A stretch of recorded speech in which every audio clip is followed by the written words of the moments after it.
के पाप संताप। प्रतिदिन शांति धारा से करें मिथ्या कर्मों का क्षय, करें प्रभु की आराधना और जीवन में पुण्य का उदय। देखिए पूज्य निर्यापक श्रमण मुनि पुंगव सुधासागर जी महाराज की पावन प्रेरणा से जिनवाणी चैनल पर प्रसारित होने वाली भारत के प्रमुख तीर्थ स्थलों की शांति धारा 6:50 पर दर्शनोदय तीर्थ थुबोंजी, 7 बजे सांगानेर जी, ओम नमः सिद्धेभ्यः, 7:30 बजे बिजौलिया जी, ओम नमो हते भगवते श्री, 7:40 पर चांदखेड़ी जी, गण परिवेष्टिताय शुक्ल, 7:50 पर आवा टोक जी, वे सिद्धाय बुद्धाय परमात्मने, 8 बजे नारेली जी, त्रैलोक्य मही व्याप्ताय एवं 9:50 पर ईश्वरवारा की शांति धारा अनंत दर्शनाय, सिर्फ जिनवाणी चैनल पर। इस कार्यक्रम के पुण्यार्जक हैं श्री 1008 श्री अभिनंदन नाथाय नमः, श्री दिगंबर जैन अभिनंदनोदय अतिशय तीर्थ क्षेत्र, station road, civil line, Lalitpur, Uttar Pradesh. प्रबंधक श्री राजेंद्र जैन धनवारा, पूर्व पार्षद, 9889888555। प्रबंधक श्री मोदी पंकज जैन, वरिष्ठ पार्षद, 9450037469। अंतर्गत श्री दिगंबर जैन समाज पंचायत समिति रजिस्टर्ड, ललितपुर, उत्तर प्रदेश। अध्यक्ष इंजीनियर अनिल जैन, अंचल, 9415112333। महामंत्री doctor Akshay Jain Tadaiya, 9415509458। Senior manager Sharad Kumar Jain, Malaya, 7080732808। Bank का नाम सेंट्रल बैंक ऑफ इंडिया, शाखा SVJ inter college, Lalitpur, Uttar Pradesh, 284403। खाता नाम श्री पार्श्वनाथ दिगंबर जैन अतिशय क्षेत्र, क्षेत्रपाल मंदिर, स्टेशन रोड, ललितपुर। खाता क्रमांक 5269974732। IFSC code CBIN 0283297। आपके द्वारा दिया गया दान ATG एवं 12A में आयकर मुफ्त रहेगा।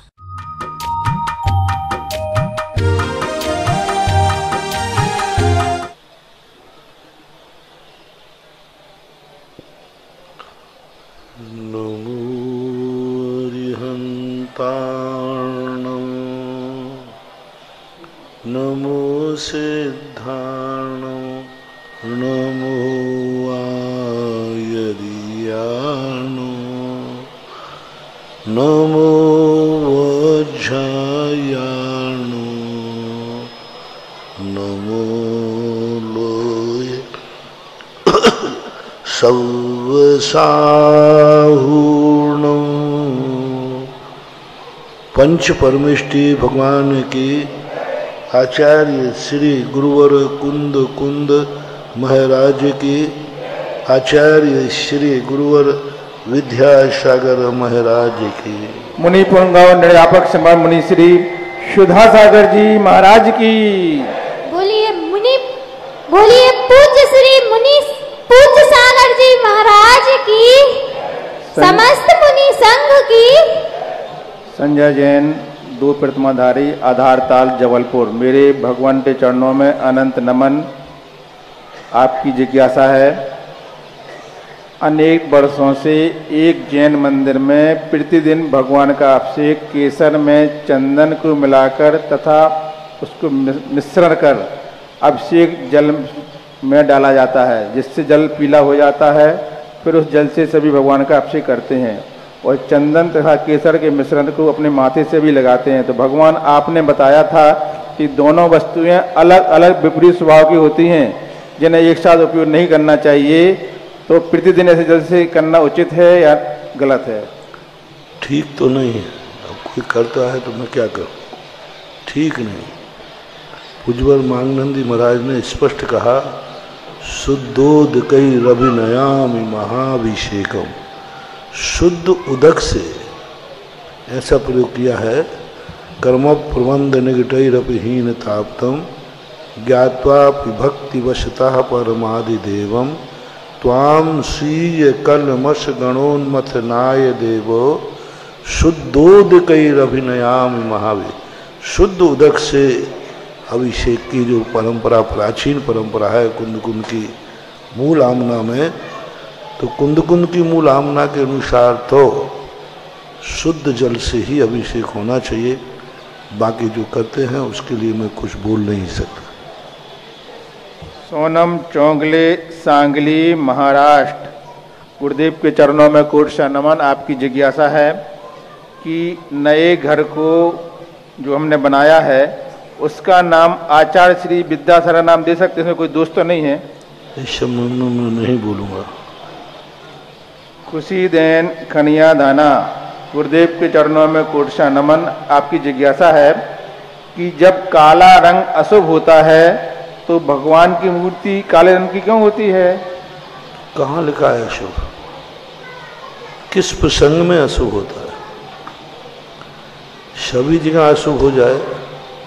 अच्छा आप बताओ, ठीक है, मैं आपसे पूछता हूँ, यदि तुम्हारे बेटे का रंग बिल्कुल कोयला जैसा काला हो तो? चलो बेटी को छोड़, महाराज जी काला होगा तो उसका, चलो तुम्हारी बेटी है तो उसके साथ किसी काले व्यक्ति के साथ आप संबंध करना पसंद करेंगे कि गोरे के साथ?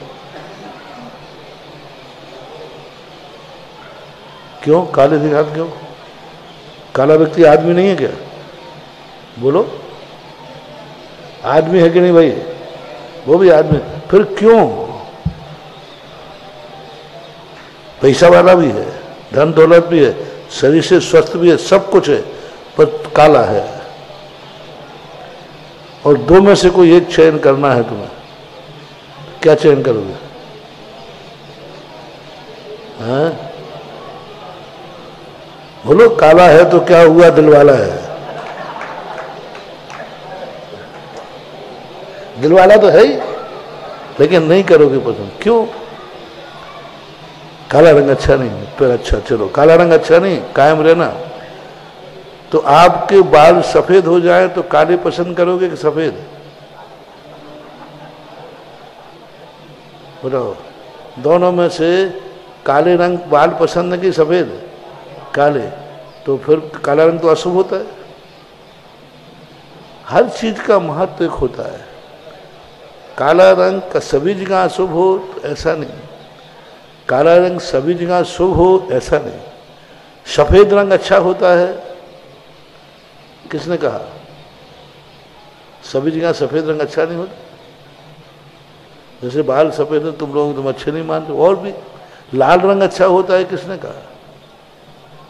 सभी रंग ना तो अच्छे हैं और ना बुरे हैं, प्रसंग के अनुसार अच्छे हैं और प्रसंग के अनुसार बुरे हैं। रोमित जैन, गंज बासवदा। गुरुदेव के चरणों में कोटि नमन। आपकी जिज्ञासा है, गुरुदेव अगर हम कभी नियम लेते हैं और अगर वो टूट जाता है और फिर हम दोबारा उसका अच्छे से पालन करें तो क्या हमें दोष लगेगा इसमें? टूटने का दोष तो लगेगा। मीना जैन, छिंदवाड़ा। गुरुदेव के चरणों में कोटि नमन। आपकी जिज्ञासा है कि महाराज जी हम मर करके स्वर्ग जाऊं, वहां नंदीश्वर द्वीप में अभिषेक करूं, भगवान का अभिषेक करूं, इसके लिए हमें क्या उपाय करना चाहिए? भावना भाई, और भावना अंतिम समय तक बनी रही तो शायद मिल जाए। अभी जैन पिपरई। नमोस्तु महाराज जी के चरणों में। आपकी जिज्ञासा है, भक्तामर में 48 दीप क्यों जलाए जाते हैं? 48 काव्य है, एक नैमित्तिक संख्या है। अब 48 काव्य लिखते 49 लिखते तो फिर कहते 49 क्यों लिखे? 47 लिखते तो बोले 47 क्यों लिखे? वो 48 का निमित्त बन गया। कोई कहते 48 ताले लगाए थे इसलिए 48 काव्य बन गए, ऐसा बने थे। नेम कुमार जैन, कसेरा, मुनिवाड़ी, जयपुर। गुरुदेव के चरणों में कोटि नमन। आपकी जिज्ञासा है कि भगवान शांति धारा करने में पाप कर्म बाधक बन रहे, इसका निवारण क्या? जो बाधक बन रहे हैं उन्हें क्या दोष लगेगा? अब जो बाधक बन रहे हैं उनको अंतराय कर्म देगा। कभी वो उनके जीवन में धर्म संबंधी, अधर्म संबंधी, आज वो धार्मिक क्रियाओं में बाधक बन रहे हैं, उनके जीवन में भी कोई क्रिया करना चाहेंगे कोई दूसरा वादक बन जाएगा। तो जैसा कर्म है, जिस भावना से वो वादक बन रहे हैं, उस भावना के अनुसार उससे विपरीत उनके जीवन में भी घटित होगा। राजीव जैन शबरार्थी, अमर पाटन। मेरे आराध्य गुरुदेव के चरणों में कोटि नमन। आपकी जिज्ञासा है, सौधर्म इंद्र भगवान का नामकरण किस आधार से करते हैं? क्या इंद्र को भगवान का पहले से ज्ञात रहता है, इसी आधार पर नाम धरते हैं क्या? हो सकता है, क्योंकि सौधर्म इंद्र अवधि ज्ञानी होता है, विधेय क्षेत्र में समूषण में भी जाता है, और भावी तीर्थंकरों के नाम पहले से हो ही जाते हैं। आगे आने वाली 24 के नाम अभी से घोषित हो गए, तो इसी नाम को वो सौधर्म इंद्र घोषित कर देगा। तो इसके अनेक कारण होते हैं, और वो खुद अवधि ज्ञानी है, इतना बड़ा ज्ञानी है, तो वो खुद सोच समझ के सबके रख देता है। दीपिका जैन, बांसवाड़ा। गुरुदेव के चरणों में कोटि नमन। आपकी जिज्ञासा है, मंदिर जी में जब दूध दुपट्टा पुराने हो जाते हैं तो उन्हें क्या करना चाहिए, हटाना चाहिए, क्या करें? पुराने होने के बाद तो भगवान के प्रक्षाल आदि के कमरे हैं, शुद्धा के बस वो तो उनको संस्कारित कर दो, नहीं तो ऐसा कुछ नहीं है, बाद में आप उपयोग में लेते हैं तो ले लेना चाहिए। मुकेश जैन, वकील साहब, ब्यावर। गुरुदेव के चरणों में कोटि नमन। आपकी जिज्ञासा है, आपने प्रवचनों में बताया कि केवल ज्ञान होने के बाद भगवान का उपयोग अपनी आत्मा के अतिरिक्त अन्यत्र कहीं नहीं होता, तो आपकी जिज्ञासा है कि समोसरण में दिव्य ध्वनि में राजा सनत के 60,000 प्रश्नों के उत्तर दिए गए, तो बिना उपयोग गए प्रश्नों को कैसे सुना गया और कैसे उत्तर दिया गया, इसको हम कैसे समझें? 60,000 प्रश्नों का क्या उत्तर दिया? ये सत्य है कि सभ्यता है अथवा व्यवहार है? सहज भाव है। आपके अभी आजकल मोबाइल में आ गया कि आप उससे आवाज़ लगा दो कि हमें फलाने का नंबर चाहिए, वो नंबर दे देता है। आजकल वो बटन का सिस्टम खत्म हो गया। ऐसे जैसे वार्तालाप कर रहे हो ना, ऐसा उससे कह दीजिए साहब हमारे लिए चाहिए। जब आपका मोबाइल आपकी बात सुन सकता है तो केवल ज्ञान का अतिशय, तो इससे बड़े बड़े मोबाइल वहाँ लगे हुए हैं, देवता लगे, सारा अतिशय है। उनको सुनने की ज़रूरत ही नहीं है, उनके ज्ञान में झलक जाता है, और वो बोलते भी नहीं है बुद्धिपूर्वक। वो तो बोलने में आता है, सुनने में आता है, बोलने में आता है, ना उनका उपयोग है, ना कर्ण इंद्री काम करती, कुछ नहीं। यही तो पूज्यवत नेमीचंद महाराज ने त्रिलोक सार के अंदर स्पष्ट कहा, भगवान के केवल ज्ञान की जो क्रियाएं हैं, जो होता है, वो सब विचित्र है, कल्पना से बाहर है, इसलिए सब कुछ अतिशयकारी है। डूबी जैन, गुना। गुरुदेव के चरणों में कोटि नमन। आपकी जिज्ञासा है कि मरण का समय और विवाह किसके साथ होना है, यह माँ के गर्भ में ही निश्चित हो जाता है, क्या यह बात सही है? मैं तो कहीं नहीं पढ़ा, मैंने तो कहीं पढ़ा नहीं, और आपने पढ़ा हो तो पता नहीं। यदि निश्चित हो जाए तो फिर सारी प्रसाद करना छोड़ दो ना सब, वो तो अपने आप जब निश्चित है तो होगा ही होगा। क्यों ढूंढते हो, क्यों टेंशन करते हो कि मेरे बेटे की कुंडली मिलाओ, मेरे बेटे की शादी हो जाए? टेंशन क्यों कर रहे हैं? जब होना है तब हो जाएगा, अपने आप हो जाएगा। नहीं होना हो तो नहीं होगा, तो सारे विकल्प क्यों करते हो? ऐसा नहीं है। भगवान ने पुरुषार्थ भी देखा है, ये भी देखा है, ये ऐसा पुरुषार्थ करेगा तो ये कार्य होगा, नहीं तो नहीं होगा। मैं आपसे पूछता हूँ, एक चिड़िया को कोई गर्दन पे उंगली रखे हुए है और वो कह रहा भगवान बताओ आपने इसको दूसरे मिनट में जिंदा देखा है कि मृत है, और उसका अंगूठा कहाँ है? उसकी गर्दन पे। बताओ केवली भगवान क्या कहेंगे? वो 2 मिनट में केवली को झूठा कर देगा। उसने कहा ये चिड़िया जिंदा है, वो यूं कर देगा। वो चिड़िया मरी है, वो यूं कर देगा। अब बोलो भगवान बड़ी आफत तो पड़ गए ना। तो भगवान क्या कहेंगे? यदि तू अंगूठा दबा देगा तो मर जाएगी, और मुट्ठी खोल देगा तो उड़ जाएगी। यही नियत है, यही मैंने देखा है। ऐसा करोगे तो ऐसा होगा, ऐसा नहीं करोगे तो ऐसा नहीं होगा, ये भगवान ने देखा है। नीलू जैन, राजस्थान, गुरुदेव के चरणों में कोटि नमन। आपकी जिज्ञासा है, एक व्यक्ति जो अपने परिणामों को शुद्ध रखना चाहता है, पापों से डरता है, लेकिन फिर भी वह नकारात्मक कार्य की तरफ आकर्षित हो जाता है और वह नकारात्मक चीज, वस्तु, बात ना चाहते हुए भी बार बार उसे याद आती है और मन उससे करने को कहता है। वह व्यक्ति उसे रोकने का प्रयास करता है, परंतु वह बात बार बार दिमाग में आने से मन खिन्न होता है। तो हे गुरुजी, क्या करें कि नकारात्मक तरफ मन आकर्षित ना हो और परिणाम शुद्ध कर सकें?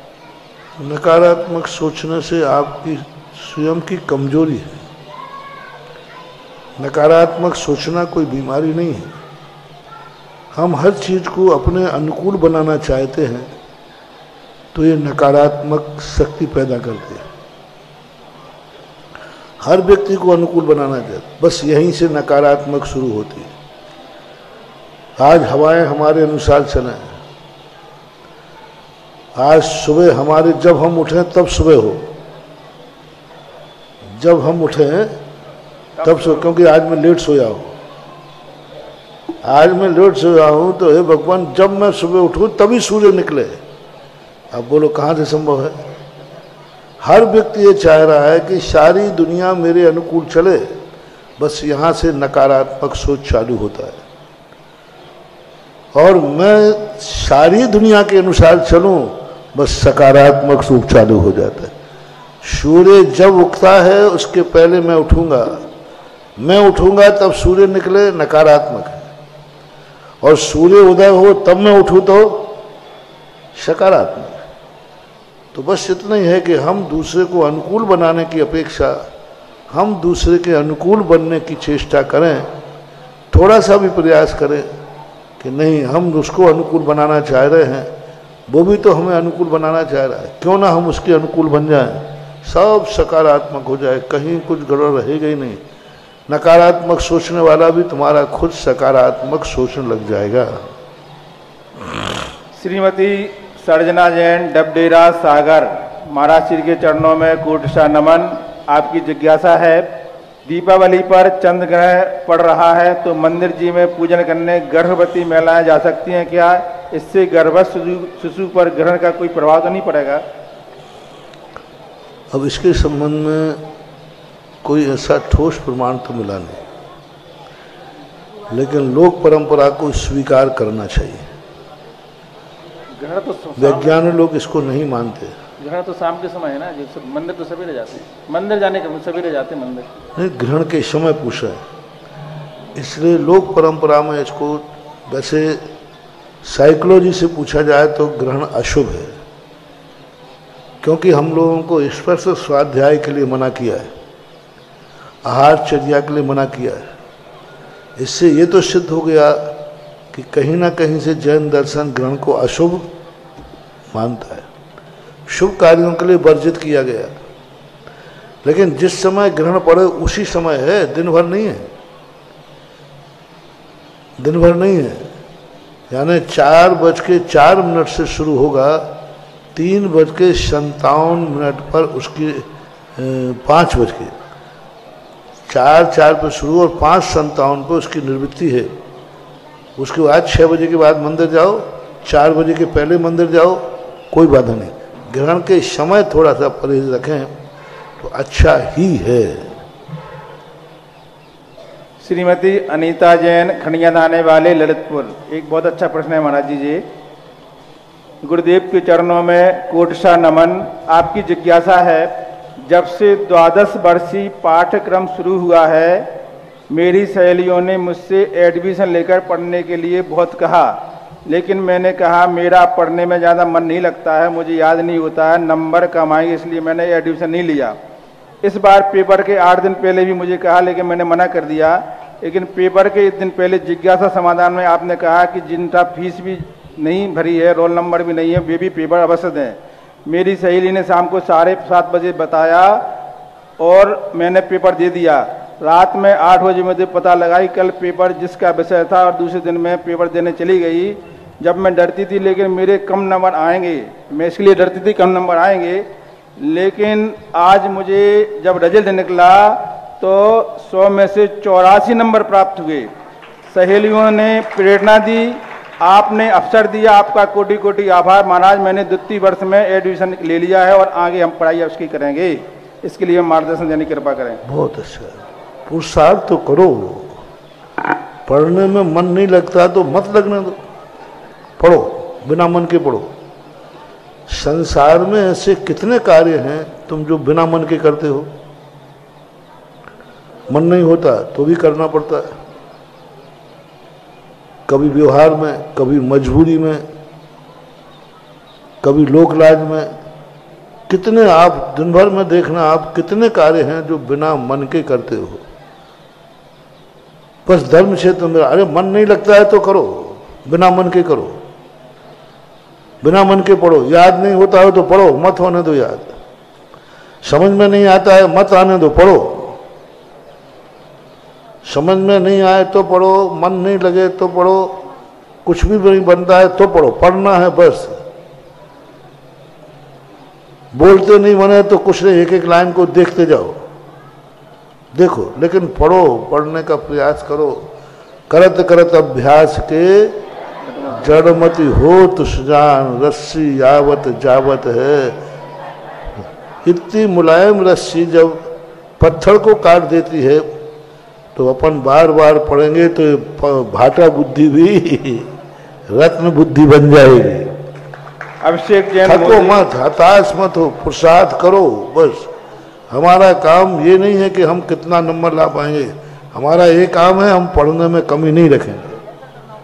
जो होगा होगा जाएगा, हम अपना पुरुषार्थ पूरा करो।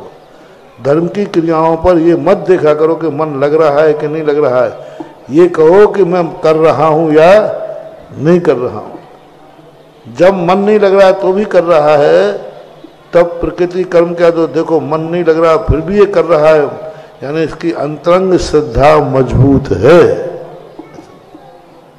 अभिषेक जैन मोदी, भैंस देही, जिला बैतूल, मध्य प्रदेश। गुरुदेव के चरणों में कोटशा नमन। आपकी जिज्ञासा है, आजकल दूध के बदले दूध पाउडर का उपयोग बहुत ज़्यादा होने दिख रहा है, क्योंकि उसको रखना कई लाने से आसान है, बाजार से लाने से आसान है, और उसको कई दिनों तक रख सकते हैं, जबकि दूध को नहीं रख पाते हैं। तो क्या महाराज जी शोले में आए हुए दूध को अच्छा उबाल कर उसका पाउडर बनाकर मर्यादा अनुसार 3, 5 और 8 दिन में उसका उपयोग कर सकते हैं आहार आदि में? नहीं कर सकते। हमें तो भैया आप दूध ही मत देना, ऐसे गड़बड़ नहीं करना। बिना दूध के चले कोई जरूर नहीं है, क्योंकि ऐसी चीज नहीं ले जाए जिसमें कभी कभी वो देखने वाले ने सो लिया महाराज तो पाउडर का दूध लेते हैं, तो तुमने तो 16 का बनाया, वो कल डिब्बे का रख देगा सीधा।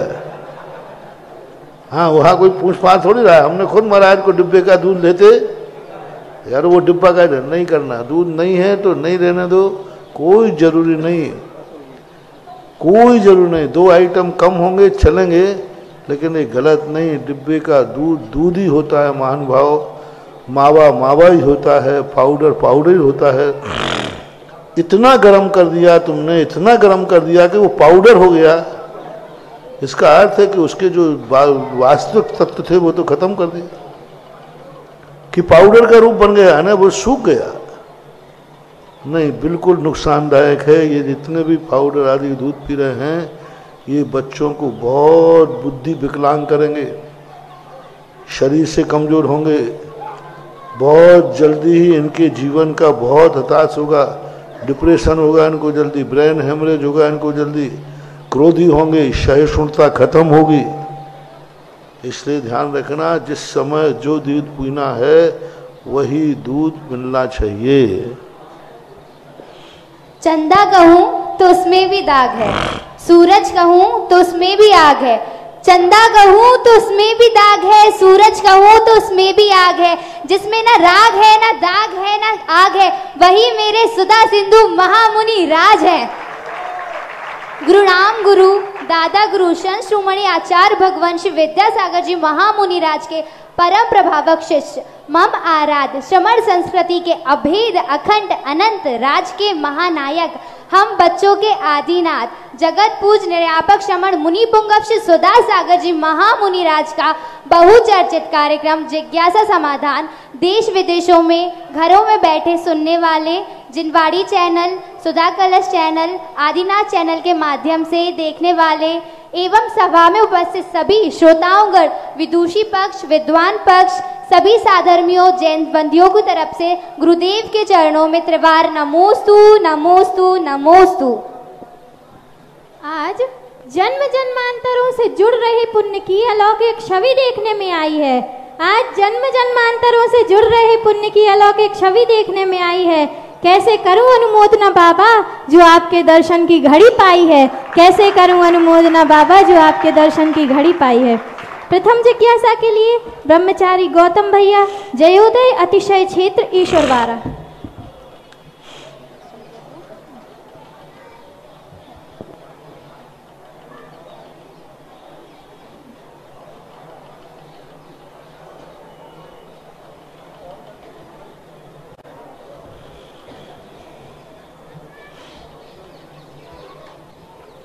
विदुषी बहन मानसी जैन, शास्त्री सेकंड ईयर।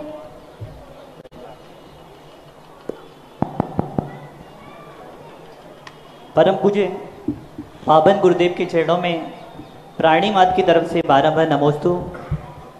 पूज्य गुरुदेव, सामान्य केवली भगवान और तीर्थंकर भगवानों के केवल ज्ञान में कोई अंतर होता है क्या? उसके प्रभाव में कोई अंतर होता क्या? और पूज्य गुरुदेव, केवल ज्ञान में कभी षटगुण हानि वृद्धि होती है क्या?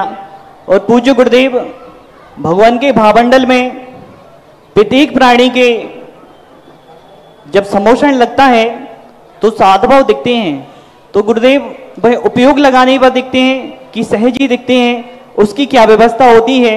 और समोषण के बाद क्या प्रत्येक प्राणी को वह साधभाव याद भी रहते हैं? नमोस्तु गुरुदेव। केवल ज्ञान में किसी भी केवल ज्ञानी के केवल ज्ञान में कोई अंतर नहीं रहता। भगवान के ओरिजिनल केवल ज्ञान में हानि तो होती है लेकिन वृद्धि नहीं होती, षड्गुणी नहीं होती। अविभागी प्रतिच्छेद तो 6 होते हैं तो उनमें हानि तो होती है, अनंत अनंत रूप से हानि होती है, लेकिन कोई वृद्धि होती हो ऐसे नहीं होता। उदय की अपेक्षा वृद्धि कहो तो वृद्धि होती है, सत्ता की अपेक्षा कहो तो हानि होती है, लेकिन षड्गुणी उनके ओरिजिनल स्वाभाविक रूप से नहीं होती। पर गेयों की अपेक्षा से षड्गुण हानि वृद्धि होती है तो वो उनमें प्रतिबिंबित होती है, लेकिन ये कोई औपचारिक कथन भी नहीं है। यानी हानि वृद्धि उनमें होती है लेकिन षड्गुणी हो ऐसा कोई नियम नहीं है। और समोषण में उपयोग पूर्वक कौन है? गुरुदेव, साधभाव सभी जीवों को दिखते हैं क्या?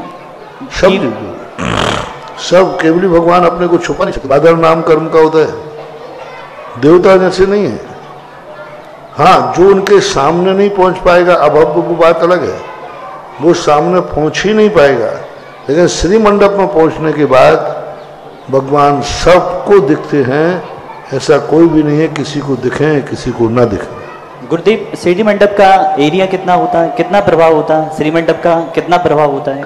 श्री मंडप का कितना प्रभाव होता है? श्री मंडप का प्रभाव 1 योजन प्रमाण की बात कही है, क्योंकि ऐसा शास्त्र में आता है कि 1 योजन तक भगवान की वाणी स्वतः सुनाई देती है। 1 योजन के बाद फिर जाकर के मागध जाति के देव सुनाई पड़ते हैं। यह उन्हीं के लिए कल्पना है जिनके 12 योजन के समोषण होते हैं, क्योंकि समोषण की उत्कृष्ट चौड़ाई 12 योजन है। तो 1 योजन का जो श्री मंडप होता है उसी के अंतर्गत उनकी आवाज जाती है, श्री मंडप के बाहर आवाज नहीं जाती है, ऐसा मानना चाहिए। बहन मानसी जैन, तत्पश्चात तैयार रहें पंडित श्री प्रवीण भैया मड़ावरा।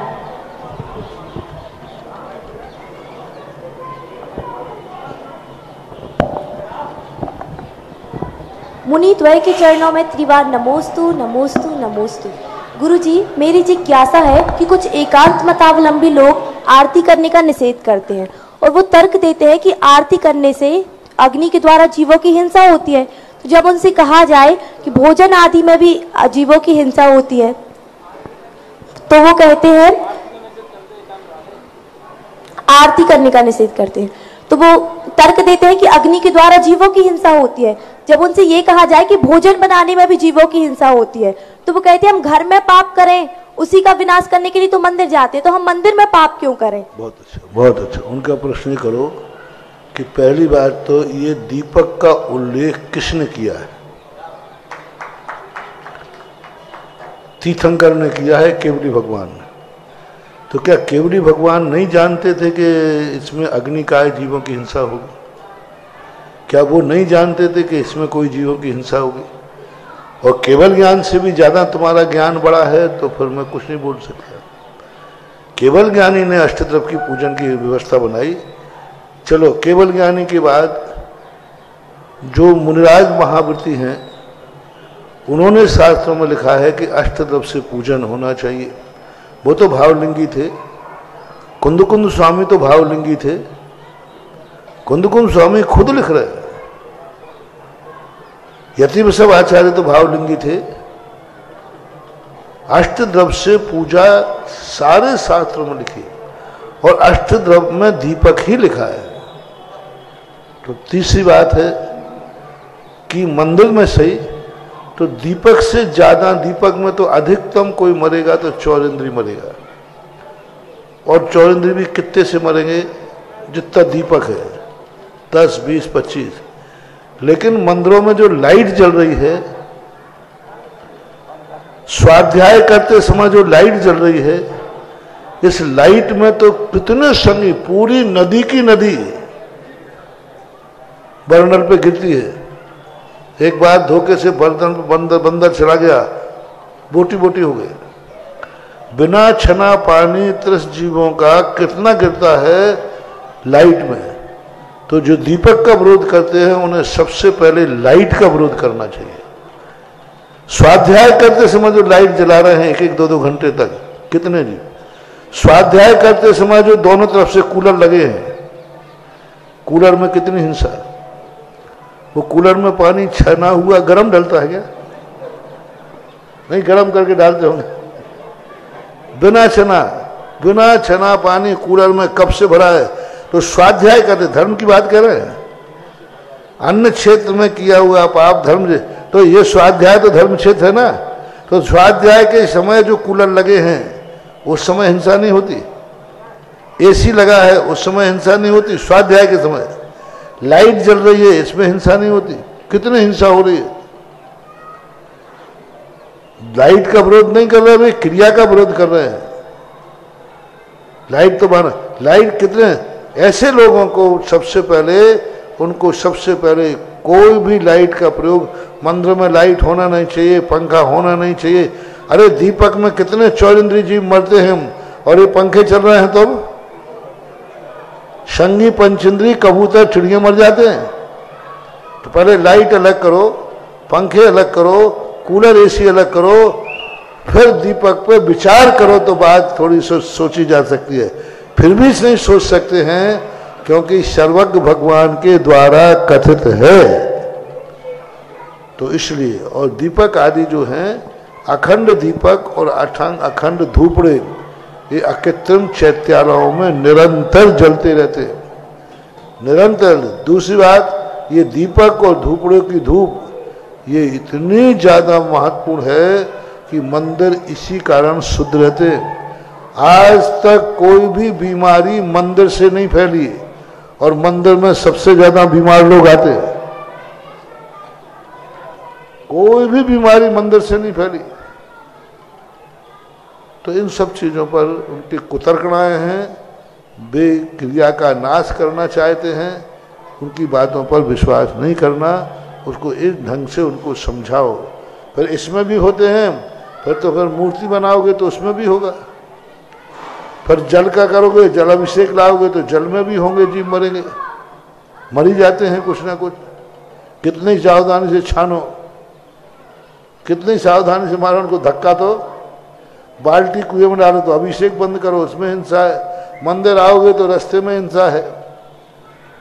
अरे ये देखो, ये शास्त्र जो तुम बने हो, पढ़ रहे हो, इसमें कितनी हिंसा है। जब कागज को सड़ाया गया, गलाया गया, कितने जीव पड़ गए, और उन्हीं कागजों को फिर बेलन फेर दिया गया, उससे कागज बना है जिस पे समय सार छपा है। अब वो समय सार अलग करो, क्योंकि हिंसा से बना है। समय सार के कागज हिंसा से बने,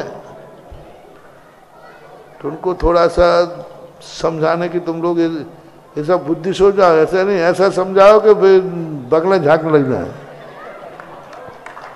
नमस्ते गुरुजी। पंडित भैया प्रवीर जी मड़ावरा तत्पश्चात तैयार रहे। शन श्री सुधासागर बालिका छात्रावास की अधिष्ठात्री शीला जी डोडा। ऐसे लोग कभी मेरे से नहीं भरते, कह रहे हैं क्या मैं परेशान हूं। सारे लोगों से कहा कि भाई तुम्हें जितने कुतर करना हो सब मेरे से करो, मैं तैयार हूं। हाँ, तुम्हारे लिए कोई नहीं, तुम्हारी सुरक्षा की गारंटी हमारी है। कई बार मेरे पास मैंने कि भाई तुम प्रश्न करने की छूट है, हमें उत्तर देने की छूट है। तो जो प्रश्न करना है करो, लेकिन फिर जो उत्तर देंगे वो भी तुम्हें सुनना पड़ेगा। पूज्य गुरुदेव के श्री चरणों में समस्त सांगानेर संस्थान परिवार की ओर से बारंबार नमोस्तु नमोस्तु नमोस्तु।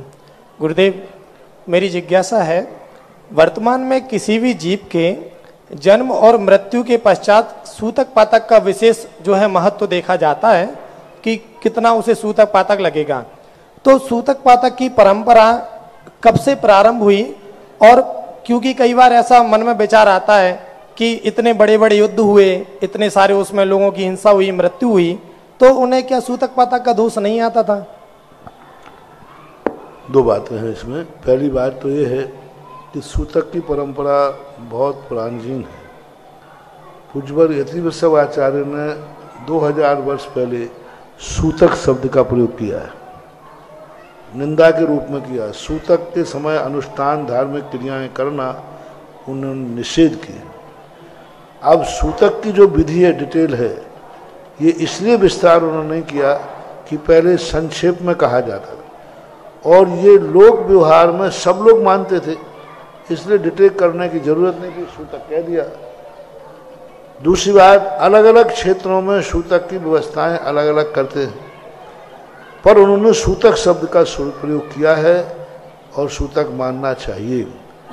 युद्ध आदि जब होते थे, उस समय के युद्ध में ये तो नहीं लिखा कि सूतक में जाने के बाद वो व्यक्ति मंदिर गया। युद्ध में किसी की हत्या करने के बाद वो मंदिर गया, उसने अभिषेक किया, ऐसा तो कहीं नहीं लिखा। दूसरी बात। तीसरी बात, राजा को, सैनिक को, डॉक्टर को कभी सुआ सूतक नहीं लगता है, क्योंकि ये प्रजा ही इनका वो होते हैं। राजा, मजिस्ट्रेट, सैनिक और डॉक्टर, वैद्य, इनको सुआ सूतक स्नान मात्र का सुआ सूतक है। वैद्य है, डॉक्टर है, यदि वो कुछ के ऑपरेशन करते करते मर गया, पर स्नान करेगा इतने में सूतक है उसका। राजा को कोई सूतक नहीं होता, क्योंकि राजा सारी प्रजा का मालिक होता है, पर सामान्य जन जो होते हैं उनको सूतक की परंपरा है। विस्तार से जो सूतक मिला है, ये बहुत बाद में विस्तार किया गया, जब लोगों ने कुतर्क करना शुरू कर दिए। पहले लोग सब मानते थे सूतक, इसलिए कोई विकल्प नहीं था। बाद में धीरे धीरे लोगों ने मानना शुरू किया, तो फिर नियम बनाना पड़ा कि इस प्रकार का सूतक मानना चाहिए। मेरे आराध्य गुरुवर के चरणों में समस्त संस्थान परिवार का, मेरे परिवार का और मेरी ओर से बारंबार नमोस्तु नमोस्तु नमोस्तु। गुरुवर, आचार्य श्री के संयम स्वर्ण महोत्सव पर जब 50 वर्ष उनकी दीक्षा के हुए, तो पूरे देश में बड़े जोर शोर के साथ में मनाया गया। राष्ट्रीय लेवल पर कमेटी भी बनी, लेकिन अभी इस वर्ष आचार्य श्री का आचार्य पद पदारोहण समारोह आ रहा है, वो भी 50 वर्ष पूर्ण करने को है। इस वर्ष कोई ऐसी बात सुनने में नहीं आई कि कोई कमेटी बनी हो, या इसको किस रूप से मनाया जाए। बनाए, अच्छी बात है, चलें आगे बढ़ो। महाराज जी, मनाना तो चाहिए ना। मनाएं आप लोग, अच्छी बात है, चलिए बोलो। लेकिन एक जिज्ञासा हो रहा है महाराज जी, मेरी नहीं है, तनिषा ने, मेरी पोती ने भेजी है। उसने जीवंदर चरित्र, पद्म पुराण जी, आदि पुराण जी और उत्तर पुराण का स्वाध्याय किया है। 11 वर्ष की है, लेकिन उसकी जिज्ञासा ये है कि अभी आपने एक दिन बताया कि बीच में उसको कंटिन्यू के अंदर ही करना चाहिए, कभी भी उसकी एक दिन का भी गैप नहीं करना चाहिए। तो परीक्षा की वजह से कई बार उसने बीच में उसका स्वाध्याय नहीं किया, तो इससे क्या विशेष प्रभाव पड़ता है या इसको कंटिन्यू रखने से ज्यादा लाभ होता है? काय का? शास्त्र स्वाध्याय का। अब कोई परिस्थिति आ जाती है तो बात अलग है, परिस्थिति में तो टूटता ही है। जैसे अभी हम जीव कांड पढ़ रहे थे, लेकिन अब बीच में शिविर आ गया तो समय सार पड़ गया, बिहार हो जाता है, बीच में अंतराल पड़ जाता है। तो अंतराल परिस्थिति जन पड़ा है तो उसका अल्प प्रायश्चित होता है। कायेश्वर कर लिया, माला फेर ली, तस्मिच्छामि दुक्कडम कह दिया, फिर शुरू कर दिया, तो ऐसी बात। नमोस्तु महाराज जी। विदुषी बहन भूमि जी शास्त्रीय तृतीय वर्ष तत्पश्चात तैयार रहे। इंजीनियर हेमंत कुमार जैन, कोटा वाले सागर।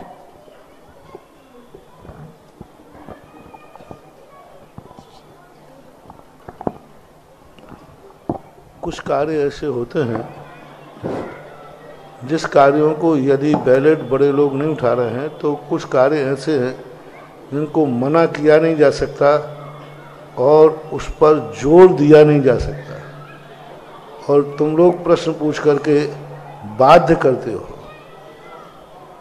और प्रश्न पूछने के बाद उस पर क्या जवाब दें? मनाओ ना, खूब मनाओ, जितना मनाना है मनाओ, कितना मनाना है। लेकिन अब तुम कहो यहाँ से, तो उसका कोई ना कोई रहस्य होगा, कोई ना कोई कारण होगा। कुछ बातें हैं ऐसी जो कही नहीं जाती और कहने से कह भी नहीं सकते, लेकिन उसके लिए आप लोगों के लिए कुछ ऐसी चीज़ों पर प्रश्न करते समय ऐसे सोचना चाहिए, ये सार्वजनिक मंच है, इन पर इन प्रश्नों के संबंध में कई बार हमारे आचार्य श्री कहते हैं, बुलवाते क्यों हो, देख लो ना। हम बोले क्यों, देख लो ना। महाराज जी ये करूं कि या नहीं करूं? बोले मैं क्या कर रहा हूं, वो देख लो ना। नहीं आप बोलो, मैं तो नहीं बोलूंगा। एक बार किसी ने कहा, महाराज जी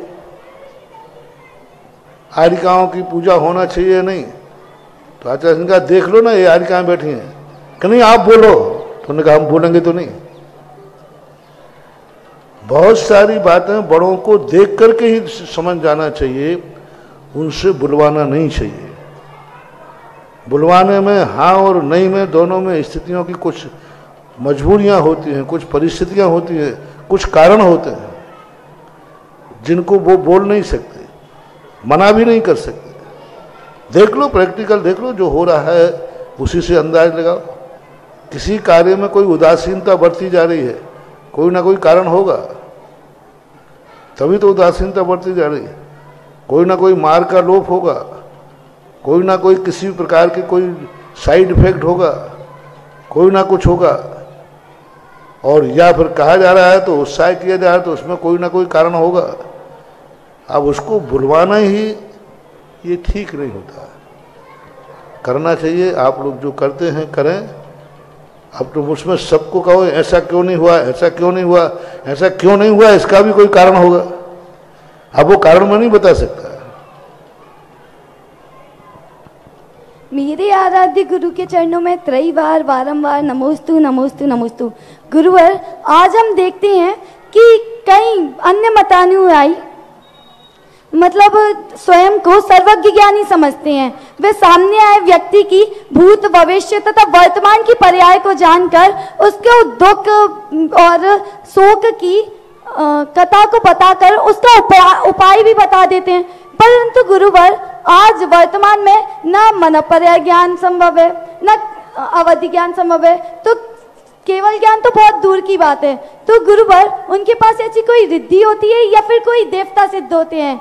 और अगर कोई सी रिद्धि होती है तो कौन सी रिद्धि होती है? अगर देवता सिद्ध होते हैं तो कौन से देवता सिद्ध होते हैं? आज नहीं, मतलब जो अन्य मतानुयायी होते हैं वो सामने वाले की जो मिथ्यात्ववादी होते हैं। पहली बात तो आज है ही नहीं, ना रिद्धि है, ना सिद्धि है, ना कुछ है, मार गप्पे है।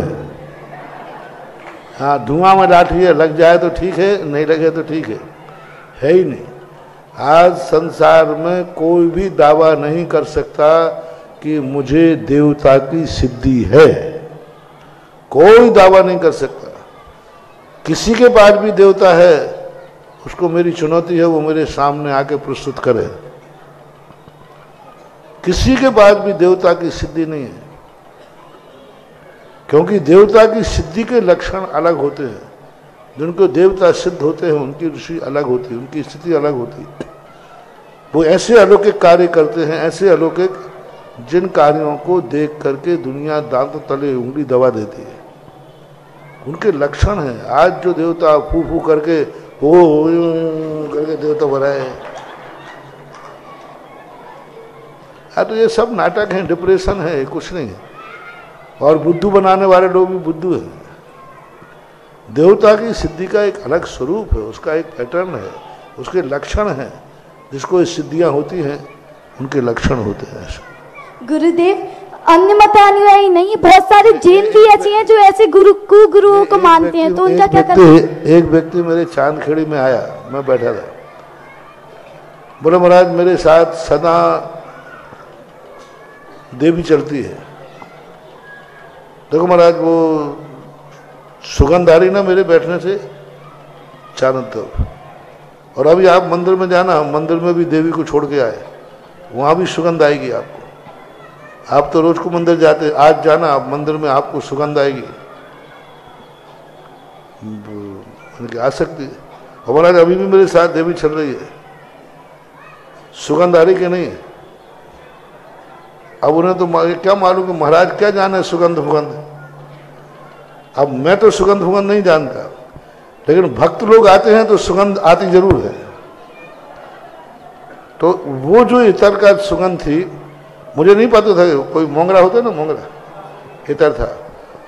किशनगढ़ के इनके एक वो हैं निहार जी पहाड़िया, वो क्या है हमेशा इतर लगा के आते हैं, वे आते ही महकता है। तो हमें वो आदत थी उनकी गंध, तो मैंने कहा ये तो वही गंध है जो, मैंने कहा भैया देवी है वो मुझे दिखने नहीं, मुझे तो सारे देवता दिखते हैं।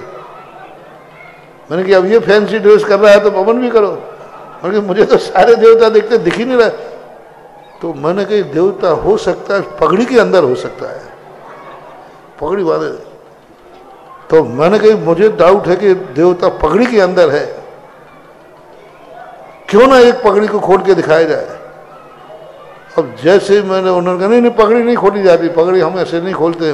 नहीं मुझे तो देवता उसी में दिख रहा है कि पगड़ी में है ये, और मुझे दिखता है। वो ऐसे भागे वो आज तक नहीं मिल रहा ढूंढने से मुझे। तो ये सब गप्पे ऐसी बातें होती है।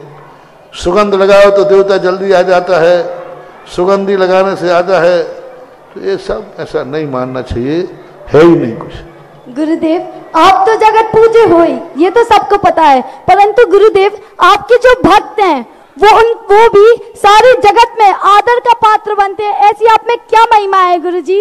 और आज पूरा संपूर्ण समाज आपके एक कहने पर हम लोगों के लिए तत्पर खड़ा रहता है। और यहाँ पर जो आंटी है, जो भाभी हम लोग को भोजन कराती है, वे हम लोग को इतने प्यार से भोजन कराती हैं जैसे माँ कराती हो साक्षात। जो हमारी वार्डन है वो हमें इतने प्यार से संभालती है जैसे हमारी माँ हो, मासी हो। हम सभी को इतना प्यार देते हैं। कैसे गुरुदेव?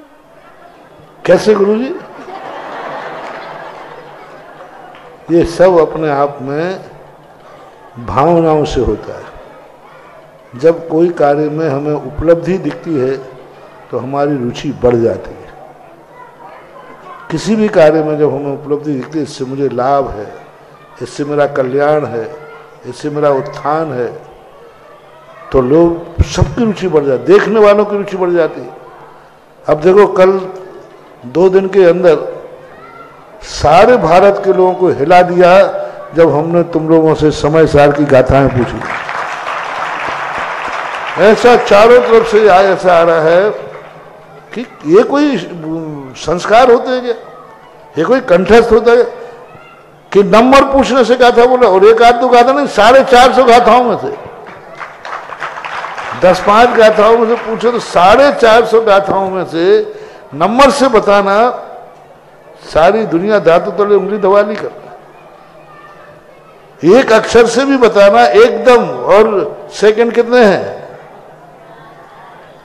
5 सेकंड, 10 सेकंड, इतने में सारे। अब ये देख करके सारा भारत इतना प्रभावित हो रहा है कि आज जैनियों में सबसे अच्छा कार्य हो रहा है तो श्रवण संस्कृत संस्थान सांगानेर।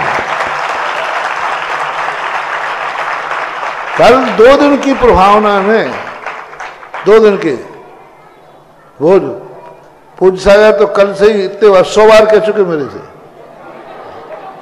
अमरा जी गजब हो गया, गजब हो गया। हम रोज को शंभू पढ़ते हम लोग, फिर भी वह नंबर से आने में वो दिक्कत हो जाती है। लेकिन इतना कंसंट्रेशन होना, इतनी रुचि होना, ये प्रवचनों से ही नहीं, प्रवचनों से ही नहीं, ज्ञान से नहीं, कल मात्र गाथा सुनाने मात्र से जो भारतवर्ष में प्रभावना हुई है वो प्रवचनों से भी कई गुनी थी। हर व्यक्ति रोमांचित, हर व्यक्ति की चर्चा, ये सब भी होता है क्या? ऐसा भी याद होता है क्या? 450 गाथाओं में महाराज पूछ रहे और थोड़ा टाइम भी नहीं दे रहे। एक श्लोक खत्म नहीं हुआ, दूसरा नंबर, हाँ बोलो 60 नंबर, बोलो 90 नंबर, बोलो 25 नंबर।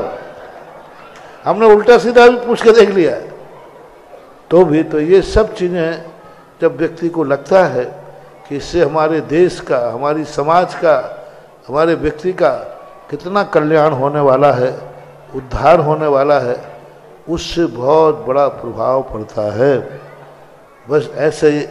और आप लोगों को भी अपने जीवन में, जैसे मैंने कहा था कि सबसे बड़ी चीज है अवभाग्य।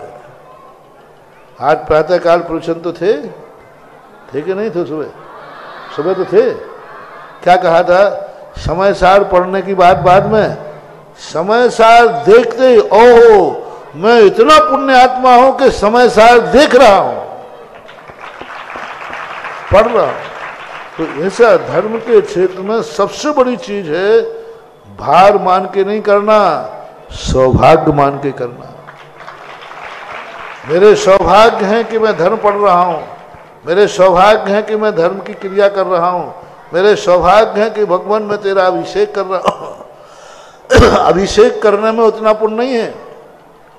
अभिषेक करते समय ये भाव आ जाए कि रात में ना जाने कितने लोग मर गए होंगे, मैं क्यों नहीं मरा।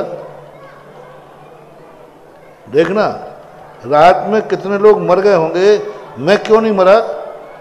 अरे भगवान मैं कैसे मर जाता, मेरी किस्मत तो आज सुबह का अभिषेक लिखा था ना। अब बस ये है पुण्यबंध, ये है पुण्यबंध। यानी उसने सुबह जिंदा भी रहा तो किस पे छोड़ दिया।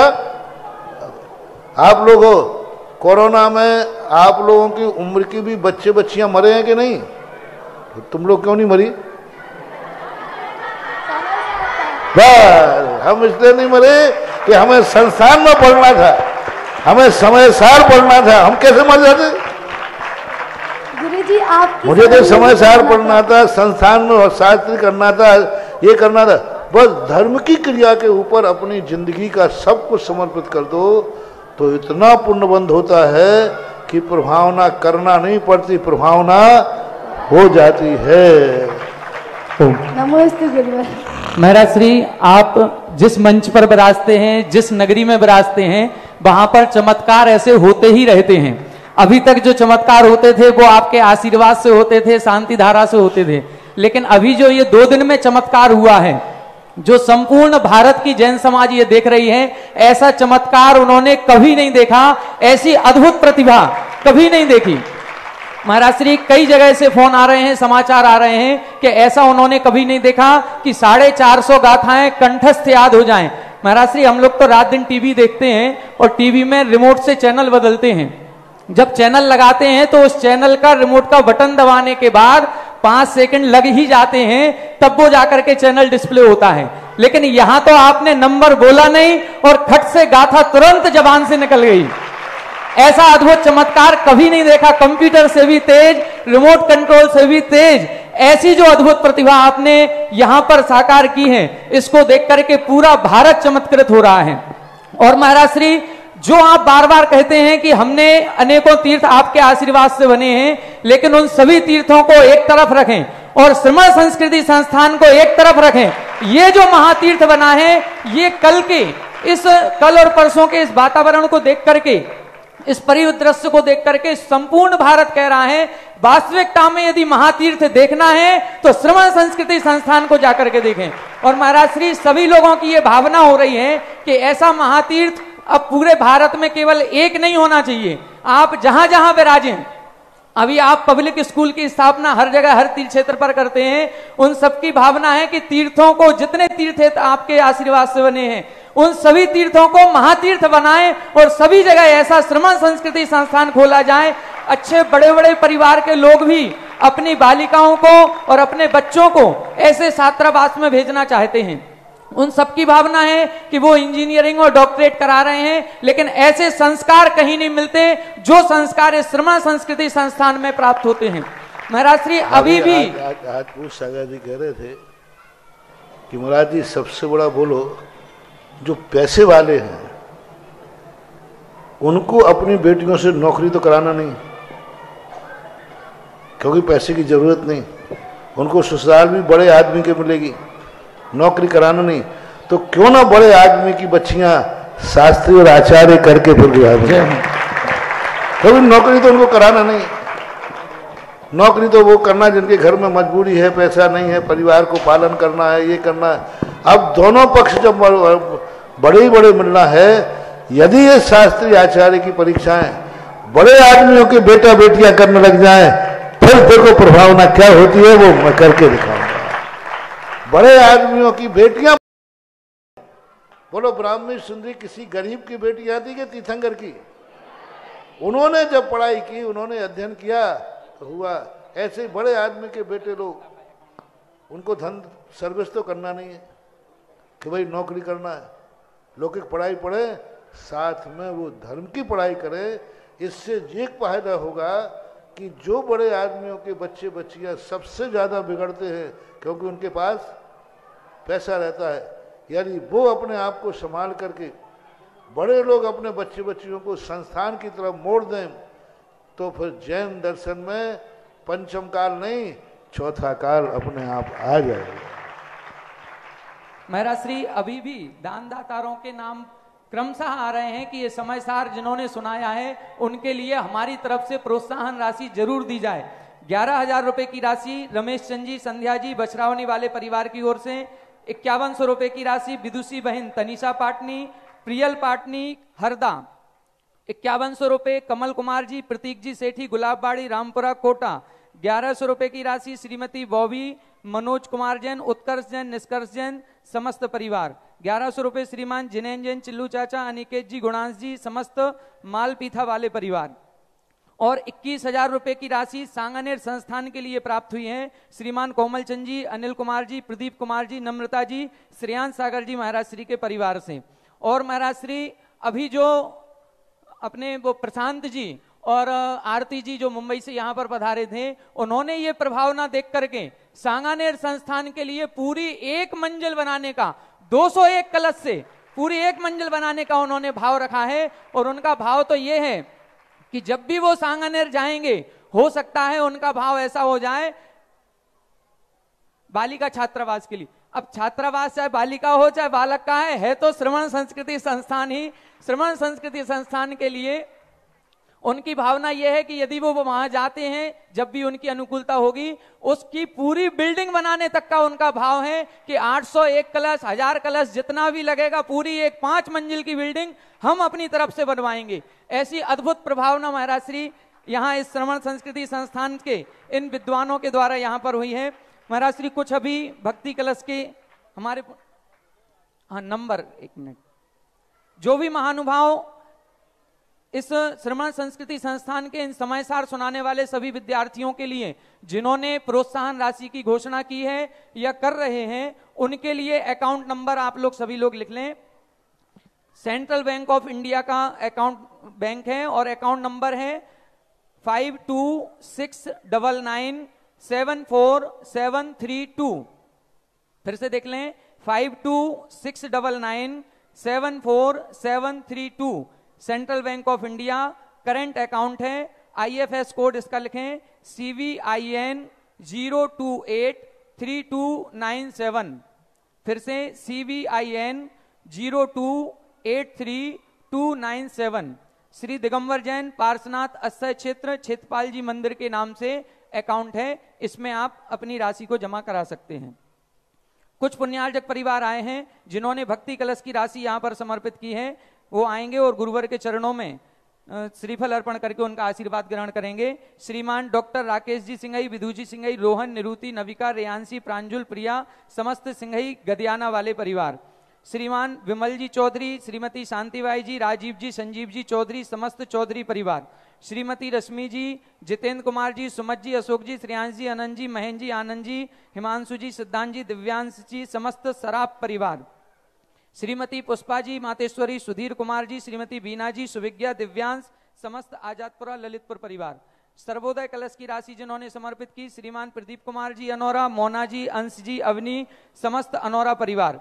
एक और भक्ति कलश श्रीमान सुरेंद्र कुमार जी, निशा जी, सम्यक जी, विन्नी, विधि, समस्त अनौरा परिवार। देवगढ़ के संरक्षक सदस्य बनने के लिए भी जिन्होंने राशि समर्पित की है, श्रीमान सनत कुमार जी, दीपक जी सिंघई, श्रीमती सुधा जी, शिप्रा जी, कुमारी वानी, समस्त चुनगी परिवार। राशि ला करके यहाँ चढ़ाया मत करो। दो कारण है, चढ़ाओगे तो फिर माली को जाएगा, नहीं माली को नहीं जाएगा तो गौशाला जाएगा, और चढ़ाओगे तो लाइन में आ जाएगा तो लोग समझेंगे सब महाराज को चढ़ोतरी चढ़ रही है। इसलिए राशि ला करके कमेटी को दो, फिर श्रीफल चढ़ाओ।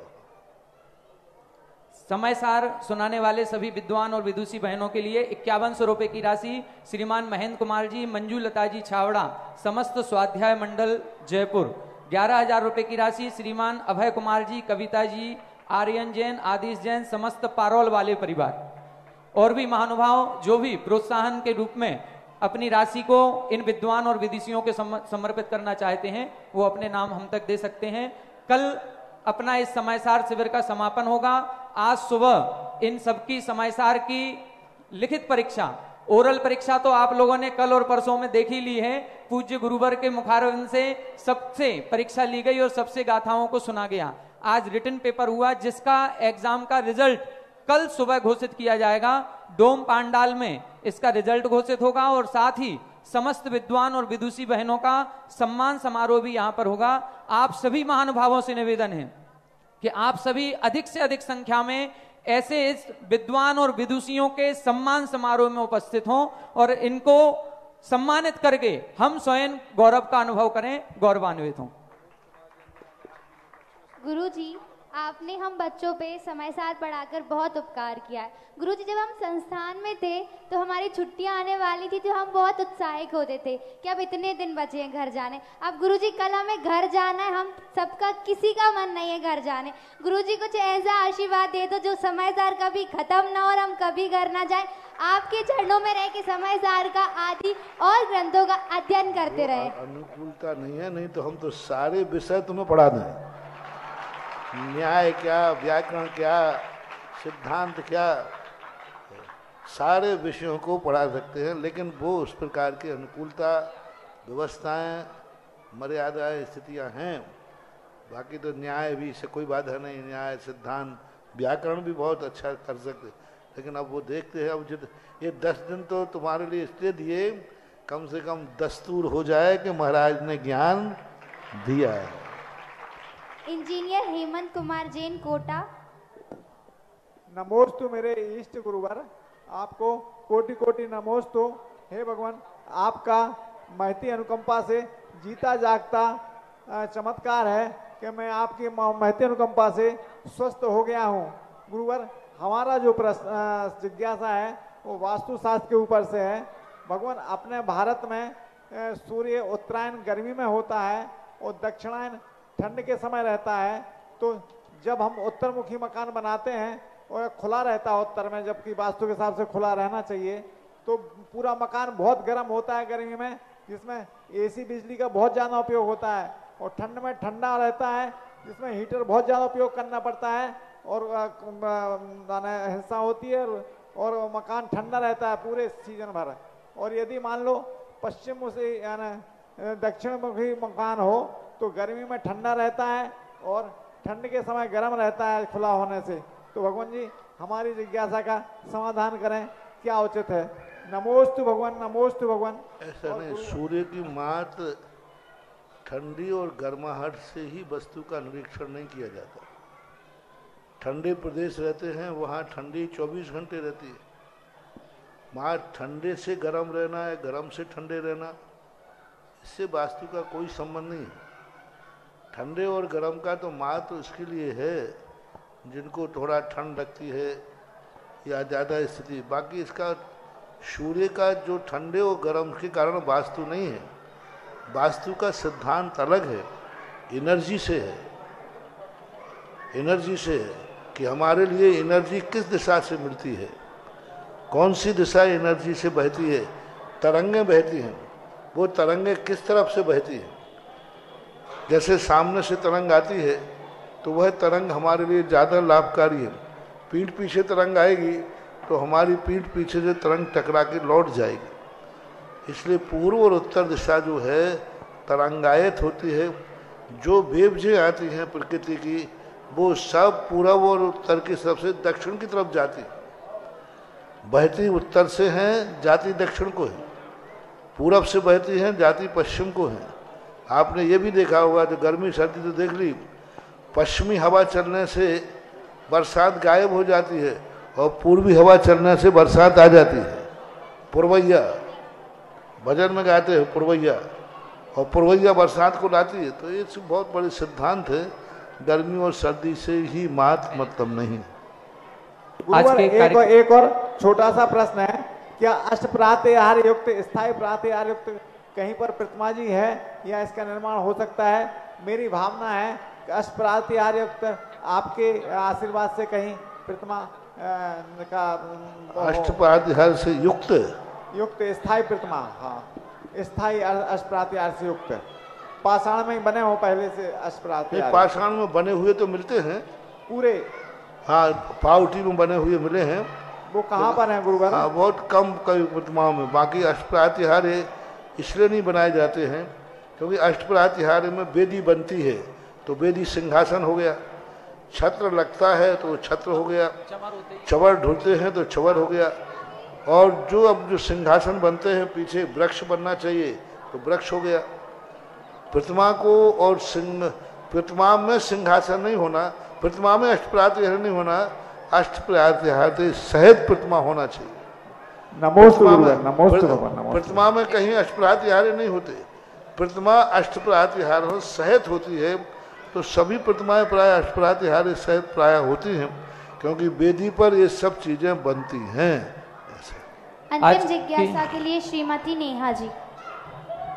महाराज श्री 1100 रुपए की राशि और आई है श्रीमान पंकज जी, समय जी, सक्षम जी, बंट वाले परिवार, और 2100 रुपए की राशि श्रीमती कल्पना जी, प्रधानाचार्य सुधा सागर बालिका इंटर कॉलेज।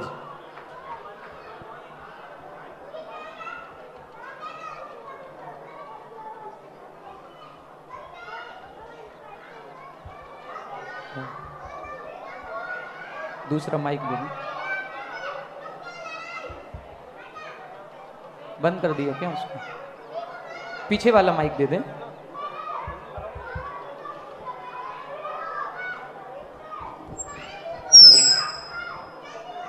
हेलो, मेरे आराध्य गुरुवर के चरणों में शत नमन, नमोस्तु नमोस्तु नमोस्तु। महाराज जी, महाराज जी, असत्य और मिथ्या क्या एक ही हैं या दोनों में कोई अंतर है? असत्य और मिथ्या क्या एक ही है या दोनों में कोई अंतर है? असत्य और मिथ्या में थोड़ा अंतर है। असत्य का अर्थ होता है सत्य को जानते हुए भी उसको अन्यथा बोलना, और मिथ्या का अर्थ है ही नहीं उसकी कल्पना करना। असत्य के पीछे सत्य छुपा है, कि यह वस्तु, जैसे मान लीजिए ये डिब्बी है और हम इसको घड़ी कह रहे हैं, तो सत्य है उसको हम पलटने का प्रयास कर रहे हैं। मिथ्या का अर्थ है ही नहीं, कल्पना मात्र, मिथक बोलते हैं, मिथक कथाएं यानी काल्पनिक कथाएं। तो मिथ्या कल्पना के अर्थ में आता है, और असत्य जो है सत्य को विपरीत करना यानी सत्य को उल्टा करने का प्रयास किया जाता है। ऐसा सूक्ष्म अंतर ला सकते हैं। 2100 रुपए की राशि प्राप्त हुई है श्रीमान नरेश जी, सुलोचना जी, मुक्ता ट्रेडर्स, और 2100 रुपए की राशि प्राप्त हुई पद्मा जैन, रेवड़ी वाले, जयपुर की ओर से। आज गुरुवर की आरती करने का सौभाग्य प्राप्त किया श्रीमान अभय कुमार जी, मनोज कुमार जी, मोदी, आजादपुरा, ललितपुर। इन्होंने भक्ति कलश की स्थापना की थी, उसको प्रमोट करके इन्होंने सर्वोदय कलश में परिवर्तित किया है और आज की आरती करने का भी सौभाग्य प्राप्त किया। आए शीघ्रता से।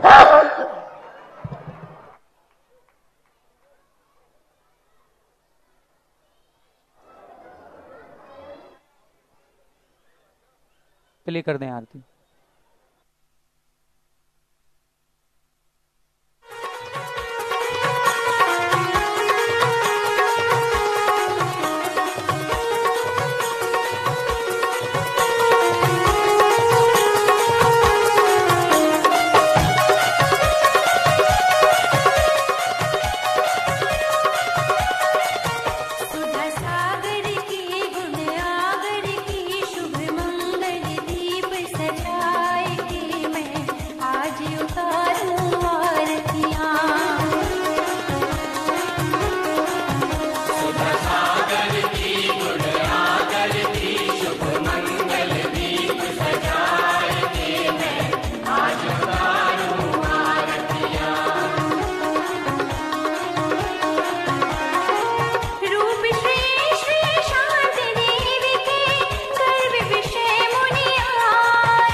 इस कार्यक्रम के पुण्यार्चक थे श्री 1008 श्री अभिनंदन नाथाय नमा, श्री दिगंबर जैन अभिनंदनोदय अतिशय तीर्थ क्षेत्र, station road, civil line, Lalitpur, Uttar Pradesh. प्रबंधक श्री राजेंद्र जैन धनवारा, पूर्व पार्षद, 9889888555। प्रबंधक श्री मोदी पंकज जैन, वरिष्ठ पार्षद, 9450037469। अंतर्गत श्री दिगंबर जैन समाज पंचायत समिति रजिस्टर्ड, ललितपुर, उत्तर प्रदेश। अध्यक्ष इंजीनियर अनिल जैन, अंचल, 9415112333। महामंत्री doctor Akshay Jain Tadaiya, 9415509458। Senior manager Sharad Kumar Jain, Malaya, 7080732808। Bank का नाम सेंट्रल बैंक ऑफ इंडिया, शाखा SVJ inter college, Lalitpur, Uttar Pradesh, 284403। खाता नाम श्री पार्श्वनाथ दिगंबर जैन अतिशय क्षेत्र, क्षेत्रपाल मंदिर, स्टेशन रोड, ललितपुर। खाता क्रमांक 5269974732। IFSC code CBIN 0283297। आपके द्वारा दिया गया दान 80G एवं 12A में आयकर मुफ्त रहेगा।